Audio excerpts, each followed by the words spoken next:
दिल्ली के जंतर मंतर पर जारी प्रदर्शन के बीच पर्यावरण कार्यकर्ता और शिक्षाविद सोनम वांगचुक की सेहत को लेकर चिंता लगातार बढ़ती जा रही है।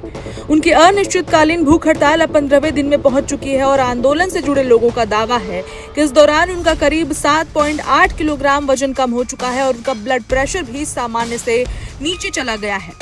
इसी बीच आंदोलनकारी संगठन ने 20 जुलाई को संसद मार्च का ऐलान किया है। नीट परीक्षा में कथित अनियमितताओं के विरोध में जंतर मंतर पर चल रहा प्रदर्शन अब 23वें दिन में प्रवेश कर चुका है। आंदोलन में शामिल सोनम वांगचुक लगातार आमरण अनशन पर बैठे हैं। आंदोलनकारियों की ओर से जारी स्वास्थ्य अपडेट के मुताबिक उनका ब्लड प्रेशर घटकर 104/66 दर्ज किया गया है।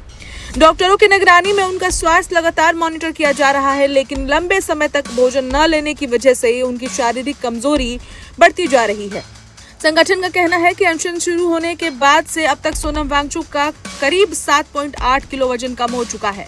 डॉक्टरों ने उनकी सेहत को लेकर चिंता जताई है और लगातार निगरानी की सलाह दी है।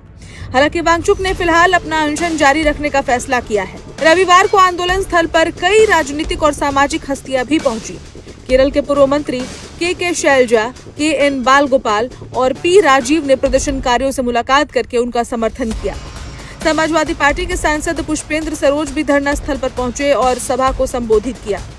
कार्यक्रम का समापन प्रसिद्ध अर्थशास्त्री जयति घोष के व्याख्यान के साथ हुआ। इससे पहले सोनम वांगचुक ने सोशल मीडिया पर एक वीडियो संदेश जारी किया था।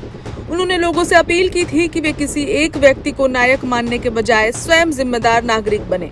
वांगचुक ने कहा कि वो न तो कोई आधुनिक गांधी हैं और न ही किसी तरह के हीरो। उन्होंने कहा कि लोकतंत्र में बदलाव तभी संभव है जब हर नागरिक अपनी जिम्मेदारी समझे और शांतिपूर्ण तरीके से अपनी आवाज उठाए। आंदोलनकारी संगठन की मुख्य मांग है कि नीट परीक्षा में कथित अनियमितताओं की नैतिक जिम्मेदारी लेते हुए केंद्रीय शिक्षा मंत्री धर्मेंद्र प्रधान इस्तीफा दें। इसके अलावा संगठन ने उन छात्रों के परिवारों को 1-1 करोड़ रुपए का मुआवजा देने की भी मांग उठाई है, जिन्होंने कथित तौर पर परीक्षा से जुड़े तनाव या विवाद के बाद अपनी जान दे दी। इन्हीं मांगों को लेकर संगठन ने संसद के मानसून सत्र से पहले यानी कि 20 जुलाई को संसद मार्च का आह्वान किया है। सोनम वांगचुक ने भी नागरिकों से अपील की है कि वे शांतिपूर्ण और लोकतांत्रिक तरीके से इस मार्च में शामिल हों और अपनी आवाज बुलंद करें।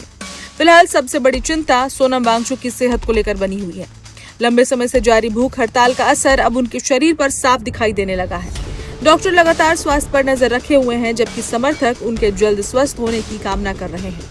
अब सबकी नजर 2 बातों पर टिकी है। पहली, क्या सरकार आंदोलनकारियों की मांगों पर कोई प्रतिक्रिया देती है? दूसरी, क्या बिगड़ती सेहत के बीच सोनम वांगचुक अपना अनशन जारी रखेंगे या कोई नया रास्ता निकलेगा?